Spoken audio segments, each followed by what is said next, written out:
Mike and Dom from Catching Z's Outdoors. One of the biggest dilemmas in fishing is transporting your long fishing rods to where you want to be fishing. This is an issue no matter what vehicle you're driving. Today we're going to be showing you our setup and how we made a do-it-your-own fishing rod holder in the back of our truck.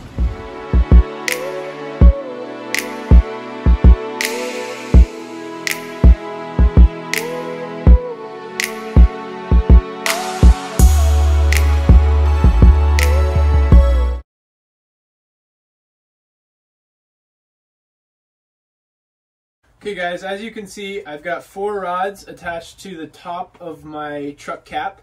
They're fully extended. Like Dom said, they're between 10 and 11 feet long.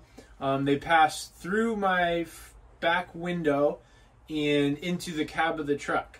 So right now we'll take the rods off and then we'll get a closer look at exactly what I did.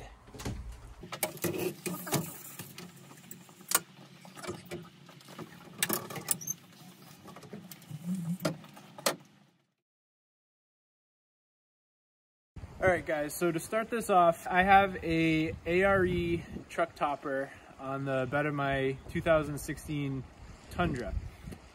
It's going to work on any cap that you have, the Yakima or any other aftermarket top brackets, to be able to put, any sort of roof rack, like kayak rack or your skis, what have you, bikes.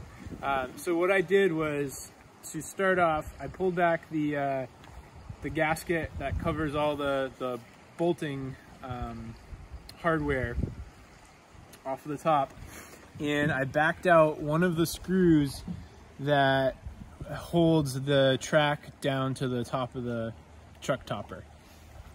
From there, I brought that screw, so I knew what the threads were, to the hardware store, and I bought a longer screw so that I'm able to put a bracket on the underside of the truck topper to hold my rods on the underside of the roof.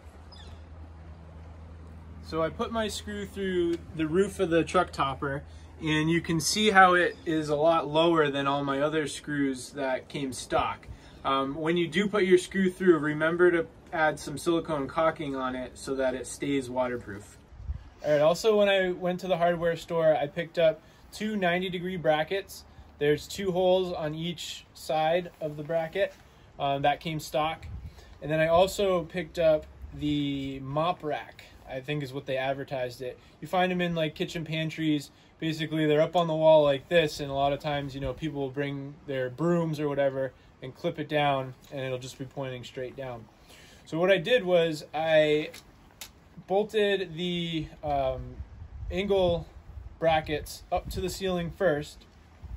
I measured the distance between the two up on my lower bolts that I put through, and then I cut a piece of scrap wood that I had just laying around the workshop to the correct length. From there, what I did was I mounted my broom rack to the piece of board, so that all I had to do is bolt up the whole thing to the roof, and I'm good to go. So from here, what I did was I put my angle bracket right up to the roof. I brought a wing nut for each side for a quick, easy on and off. Tighten it right up to the roof.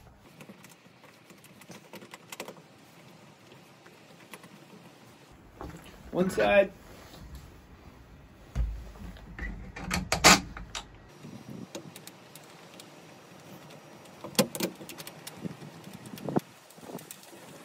Second side. So the second part to this is making the fishing pole rest for the tips of your rods. So now what we did is we went to the hardware store again and got 2 dowels that are the same size of the 2 headrests, the same diameter of the headrests. We went ahead and grabbed a scrap piece of wood. We measured the distance of where the dowels need to be to fit into the headrest.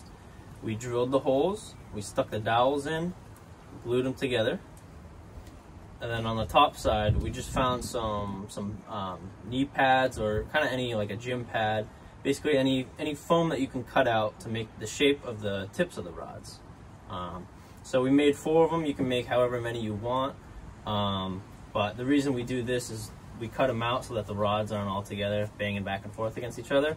It gets real loud when you're driving in there, so that was kind of something we added after. So if you measure the space between your dowels correctly, this should just slide right in, just like so. And one of the last things we did is we added tape to where we wanted the dowels to stop in the headrest. And so, you know, you're gonna have to kind of play around with this, but we wanted it up high enough so that our rod tips weren't hitting the center console, but we didn't want them up too high because you want to make sure you have enough space in between, just for ease of action, taking in and out of the poles. All right, so we're gonna put a pole in and show you guys how it works.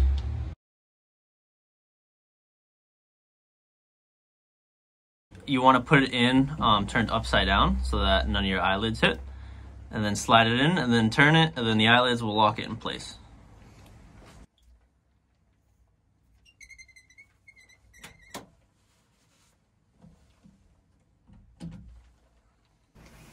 So once you slide the pole through the tip rest, you'll throw the base of the pole in one of the mop clamps, and it'll lock it in place.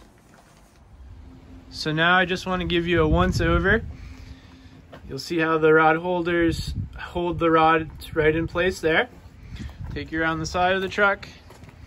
And you notice I've got my back windows and my side windows open. Those all lock so that my rods will stay secure, you know, when I'm at work or, you know, wherever I am. If I take 3 poles to, say, the canal and I only am using 1, I'm not really that worried about them, you know, not being there when I get back because everything is so locked up. And you'll see this is how it looks from the front. Just goes right down the middle of the center console there. You can't have somebody sitting in the back rear seat and the middle seat, but you can have 2 people sitting on the 2 sides. So you can have 4 people still comfortably with 4 rods all ready to go surf casting. Thanks for watching the video. I hope you guys learned something. Please leave a comment below if you have any other techniques or strategy. As always, subscribe to our channel and like the video if you enjoyed. Thank you.